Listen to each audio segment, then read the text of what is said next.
Assalamualaikum warahmatullahi wabarakatuh. Sebelumnya, kami akan memperkenalkan diri dari kelompok 1.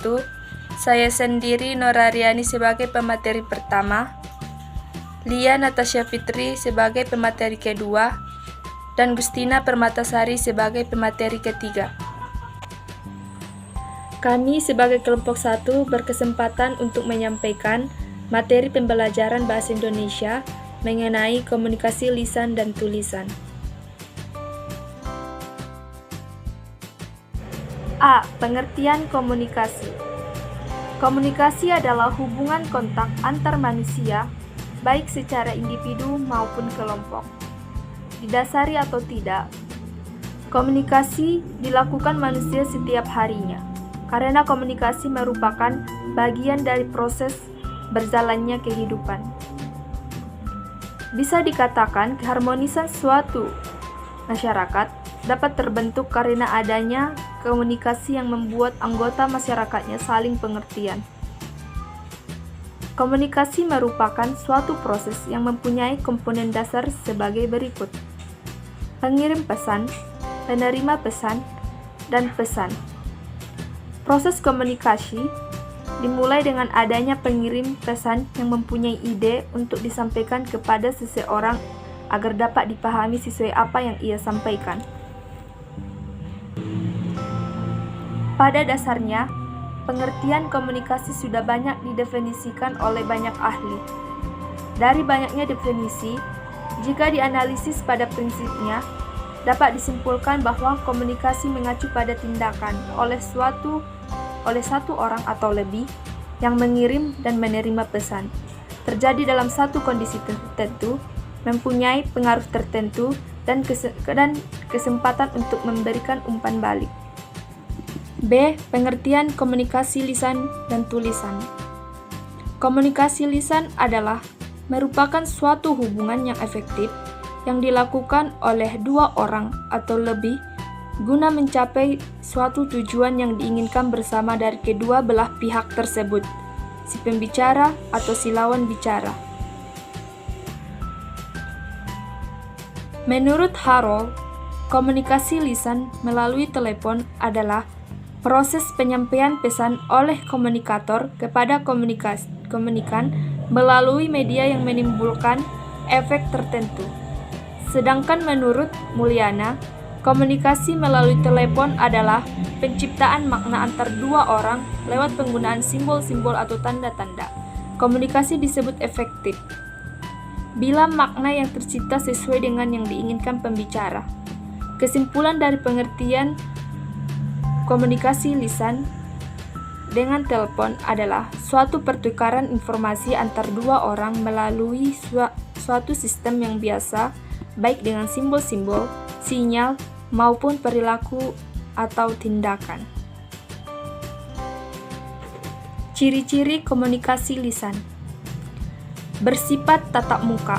Sistem ini mengandalkan peserta komunikasi dan hanya bisa terjadi bila ada orang yang tatap muka langsung. Terikat pada ruang. Proses komunikasi ini terikat pada tempat atau ruang yang digunakan. Mereka yang tidak ada di tempat tidak akan bisa terlibat komunikasi. Terikat waktu. Komunikasi ini hanya bisa berlangsung pada waktu yang sama jika ingin pesannya didengar orang lain. Menggunakan organ dominan berupa mulut dan telinga, walaupun mungkin ditambah mata. Mementingkan penampilan, yaitu setiap orang ingin melakukan komunikasi lisan, mempertimbangkan penampilan diri, terutama kesiapan panca indera untuk menjadi media dan sekaligus pesan proses komunikasi. Komunikasi tertulis. Komunikasi tertulis ialah komunikasi yang dilakukan melalui sebuah tulisan yang dilakukan dalam kegiatan surat, menyurat yang melalui pos, telegram, teleksap, fax, email, dan sebagainya. Dalam dunia bisnis, tertulis ini terbilang sering dilakukan. Contoh bentuk komunikasi tertulis, misalnya ketika melakukan surat menyurat bisnis. Bentuk-bentuk komunikasi tertulis adalah surat dan memo, dan laporan. Ciri-ciri komunikasi tulisan. Yang pertama, pesan atau subjek yang ingin disampaikan cukup banyak dan kompleks. Angka-angka grafik, gambar, dan data statistik. Memerlukan laporan yang tertulis. Penerima pesan terpisah jarak jauh dengan pemberi pesan. Tidak dibutuhkan tanggapan cepat dari penerima pesan. Assalamualaikum warahmatullahi wabarakatuh. Selamat pagi Bu Junaida dan selamat pagi teman-teman semua. Sebelumnya saya ingin mengucapkan terima kasih kepada moderator sekaligus pemateri pertama yang telah menjelaskan tentang pengertian komunikasi tulisan dan lisan beserta ciri-cirinya. Di sini saya ingin memperkenalkan diri saya terlebih dahulu. Saya Linata Safitri sebagai pemateri kedua ingin melanjutkan pembahasan dari presentasi kali ini. Di sini saya akan menjelaskan tentang kelebihan dan kekurangan dari komunikasi lisan. Yang pertama, menimbulkan timbal balik. Tentu saja di setiap kegiatan yang bernama komunikasi akan menimbulkan efek timbal balik atau feedback dari si lawan bicara. Apabila tidak adanya timbal balik atau feedback dari lawan bicara, maka kegiatan tersebut bukan namanya komunikasi, melainkan pembicaraan satu orang atau dia sendiri berbicara dengan diri dia sendiri. Yang kedua, dapat memberikan penjelasan yang lebih rinci dan jelas. Kita sebagai pembicara yang ingin menyampaikan suatu informasi atau berita dapat memberikan informasi tersebut dengan rinci dan jelas karena kita berhadapan langsung dengan lawan bicara. Dan yang ketiga, menimbulkan partisipasi atau tanggapan dari komunikan. Ketika si lawan bicara sudah memberikan feedbacknya atau tanggapannya terhadap berita yang telah disampaikan oleh si pembicara, maka si pembicara atau pembawa berita akan bisa memberikan langsung tanggapan dari lawan bicaranya. Dan yang kedua, ada kekurangan dari komunikasi lisan. Yang pertama, memerlukan adaptasi. Kita sebagai pembicara atau lawan bicara harus bisa menyesuaikan diri terhadap siapa kita berbicara dan di kondisi seperti apa kita berbicara. Dan yang kedua, memerlukan suatu uraian.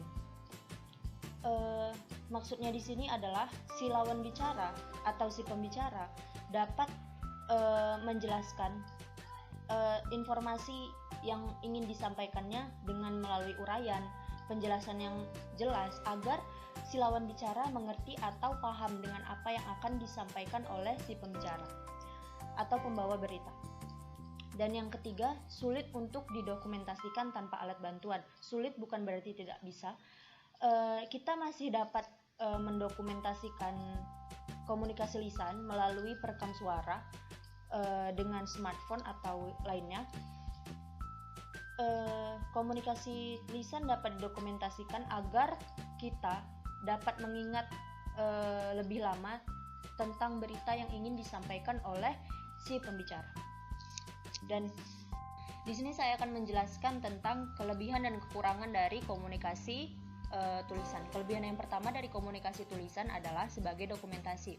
Setiap komunikasi yang dilakukan dapat didokumentasikan sebagai catatan kita apabila di kemudian hari kita lupa tentang informasi yang diberikan oleh pembicara, maka kita dapat membuka catatan tersebut dan membacanya kembali. Keuntungan ini dapat menguatkan komunikasi kita terhadap orang lain. Dan yang kedua, lebih terstruktur dan terencana. Kenapa? Biasanya di setiap komunikasi tulisan seperti email, surat formal itu memiliki kop surat, isi, penutup gitu. Jadi itu yang namanya lebih terstruktur dan terencana karena dia terdiri dari bagian-bagian yang penting. Dan yang ketiga, mengontrol pesan. Mengontrol pesan yang dimaksud adalah pesan tersebut sampai kepada penerima dengan baik, serta apakah makna yang dimaksud dari pesan tersebut. Seperti itu. Jika penerima pesan kurang mengerti dengan apa yang disampaikan, pemberi pesan akan langsung menuliskannya dengan rinci dan jelas tanpa harus mengulang informasi yang ditulis di dalamnya. Dan yang terakhir, kelebihannya adalah pesan dapat disebarluaskan. Komunikasi tulisan dapat disebarluaskan dengan cara yang sangat mudah, dengan adanya internet, dengan adanya Gmail, dengan adanya WhatsApp atau media sosial lainnya. Kita dengan sangat mudah untuk membagikan atau menyebarluaskannya secara cepat. Dan yang kedua, ada kekurangan dari komunikasi tulisan. Yang pertama ada keterbatasan kata-kata. Keterbatasan kata ini pula lah yang mengharuskan seseorang untuk menulis berita tersebut dengan padat, jelas, dan cepat gitu. Untuk mengatasi kekurangan ini, si penulis biasanya memberikan petunjuk atau simbol-simbol yang tidak dapat dijelaskan secara tulisan. Dan yang kedua ada dapat menjadi ambigu atau rancu. Beberapa kata tentu memiliki arti yang berbeda. Seperti contohnya, ketika kita ingin menyampaikan sesuatu A, namun si pembaca surat kita memahami konteks tersebut dengan arti yang B, gitu, seperti itu. Dan kemudian komunikasi tersebut akan menjadi rancu dan si pembicara atau si lawan bicara akan mengalami miscommunication, dan ini adalah termasuk komunikasi yang tidak efektif. Dan kekurangan dari komunikasi tulisan yang terakhir adalah bersifat lebih formal. Kekurangan yang berikut ini adalah karena biasanya komunikasi tertulis itu untuk atau ditujukan ke acara-acara formal seperti acara kelembagaan, organisasi, atau sesuatu yang bersifat lebih formal seperti itu. Sehingga pada zaman sekarang komunikasi tertulis sudah tidak dilakukan untuk percakapan yang bersifat pribadi. Nah, di sini saya akan menjelaskan tentang fungsi komunikasi di kehidupan sehari-hari. Fungsi komunikasi di kehidupan sehari-hari yang pertama ada sebagai kebutuhan sosial. Sebagai kebutuhan sosial ini terbagi menjadi 3 lagi, seperti konsep diri, kebahagiaan antar individu, dan hubungan emosional. Maksud dari konsep diri sendiri di sini adalah pandangan kita mengenai sesuatu yang tidak kita miliki ataupun yang kita miliki, serta pandangan kita terhadap diri kita sendiri. Sebenarnya siapa sih diri kita? Aspek seperti agama, pendidikan, pengalaman itu kita tanamkan di diri kita sendiri dengan pernyataan yang dilontarkan dari orang lain, dan pernyataan tersebut dinamakan dengan komunikasi. Seperti misalnya siapa diri kita, orang lain mengatakan diri kamu seperti ini, dan orang lain juga mengatakan diri kamu seperti ini, seperti itu yang dinamakan komunikasi. Itu dinamakan fungsi komunikasi di kehidupan sehari-hari sebagai konsep diri. Yang kedua ada kebahagiaan antar individu. Komunikasi sosial mengisyaratkan bahwa komunikasi merupakan kebutuhan diri untuk merasa terhibur, nyaman, dan tentram dengan dirinya sendiri, dan tentram juga dengan lingkungan sekitar. Fungsi komunikasi di kehidupan sehari-hari yang ketiga adalah hubungan emosional. Maksud dari hubungan emosional di sini, dengan mereka kita bisa mengungkapkan rasa kebahagiaan, penyesalan, kekecewaan, kesedihan, untuk membuat hati kita merasa nyaman, hati kita merasa tentram, dan kita juga nyaman berkomunikasi karena kita sudah meluapkan apa yang kita rasakan di dalam diri kita, seperti itu. Dan yang kedua, meningkatkan kualitas hidup. Di sini ada 2 bagian dari fungsi komunikasi sebagai kualitas hidup atau untuk meningkatkan kualitas hidup. Yang pertama ada sumber informasi. Komunikasi memberikan informasi kepada individu atau kelompok untuk mengambil keputusan. Seperti misalnya kawan kamu itu memberikan informasi kepada kamu bahwasannya ada sebuah tes yang akan dilakukan untuk menaikkan jabatan kamu. Dan yang kedua ada berorganisasi. Seseorang mempunyai kesempatan komunikasi yang berbeda, sehingga komunikasi tidak hanya dilakukan melalui pembicaraan antar individu saja. Banyak hal yang dapat membentuk suatu komunikasi. Nah, dengan kita berorganisasi, secara otomatis kita mengenal banyak orang, kita berkomunikasi dengan banyak orang. Dan fungsi komunikasi di kehidupan sehari-hari itu untuk berorganisasi, sehingga kita dapat memilih dan membuat komunikasi di kehidupan sehari-hari itu lebih efektif dengan adanya organisasi. Dan yang ketiga, membentuk sejarah hidup. Kehidupan merupakan jejak manusia, menjadi suatu cerita dengan banyak faktor seperti lingkungan, budaya, pendidikan, dan sosial. Dengan komunikasi yang efektif, semua faktor tersebut akan berjalan dengan sebaik mungkin. Dan perlu kita ketahui bahwasanya nenek moyang kita juga perlu adanya interaksi untuk membuat suatu sejarah. Bayangkan jika tidak ada komunikasi di zaman nenek moyang, atau komunikasi itu tidak ditemukan dalam tanda kutip di zaman nenek moyang, bagaimana nenek moyang kita itu bisa membuat sebuah sejarah yang kita kenal sampai saat ini. Seperti itu. Sekian penjelasan dari saya tentang kelebihan dan kekurangan komunikasi lisan dan tulisan beserta fungsi komunikasi di kehidupan sehari-hari. Semoga teman-teman dapat memahaminya dengan baik, dan saya mohon maaf apabila ada kesalahan kata, dan pemateri ketiga akan menjelaskan tentang materi selanjutnya. Saya akhiri dengan wassalamualaikum warahmatullahi wabarakatuh dan selamat pagi. Assalamualaikum warahmatullahi wabarakatuh. Nama saya Agustina Permatasari Ritonga. Saya adalah pemateri ketiga dari kelompok pertama yang akan membahas tentang dua hal.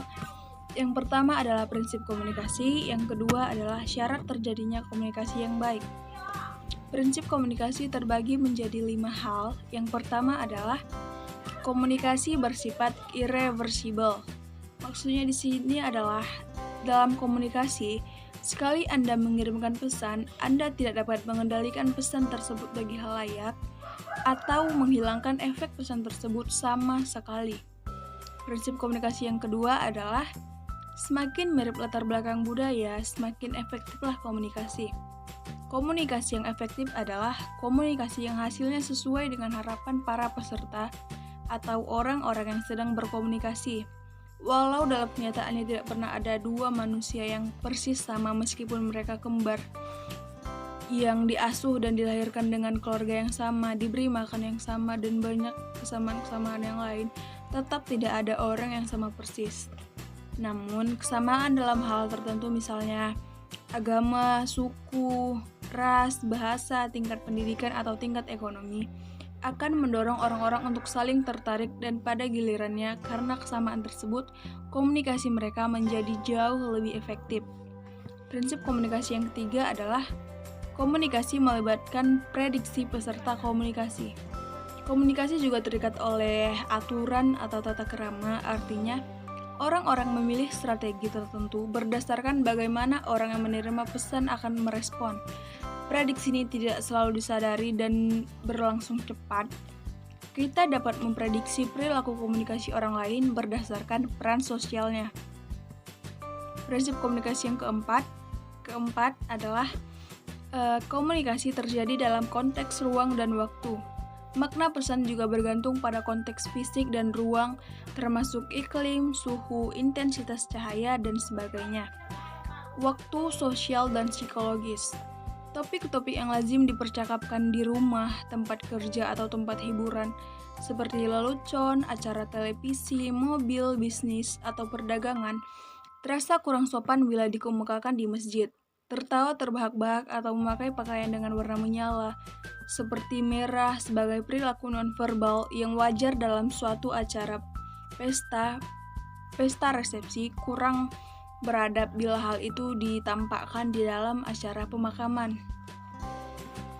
Dan prinsip komunikasi yang terakhir adalah komunikasi adalah proses simbolik. Lambang atau simbol adalah sesuatu yang digunakan untuk menunjuk sesuatu yang lainnya. Berdasarkan kesepakatan kelompok, lambang meliputi kata-kata atau pesan verbal, perilaku nonverbal, dan objek yang maknanya disepakati bersama. Misalnya memasang bendera di halaman rumah untuk menyatakan penghormatan atau kecintaan kepada negara, atau hal yang lainnya.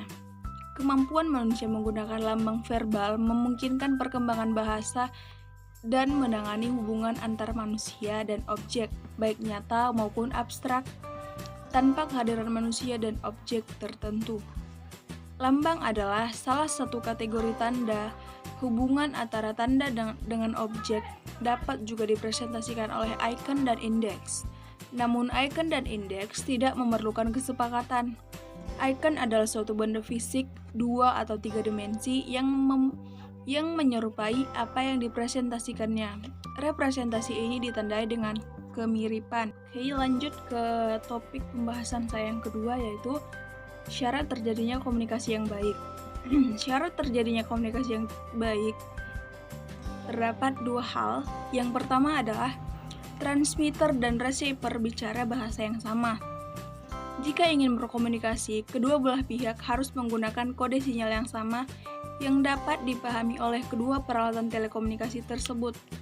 Berkomunikasi manusia dengan manusia lebih baik dibandingkan berkomunikasi manusia dengan hewan. Karena jika manusia berkomunikasi dengan hewan, harus menggunakan bahasa isyarat tertentu agar hewan tersebut paham. Yang kedua adalah adanya pengontrolan terhadap kesalahan. Untuk menghasilkan komunikasi yang baik, kedua belah pihak harus memiliki pengontrolan terhadap kesalahan dalam mengirim atau menerima pesan informasi. Dengan bantuan aplikasi pemrograman pengoreksi kesalahan, maka kesalahan dalam pengiriman informasi dapat segera diketahui dan dapat dipastikan penerima pesan tersebut menerima pesan yang benar dan akurat. Saya rasa hanya ini dari saya. Saya mohon maaf jika ada banyak kesalahan. Terima kasih. Assalamualaikum warahmatullahi wabarakatuh.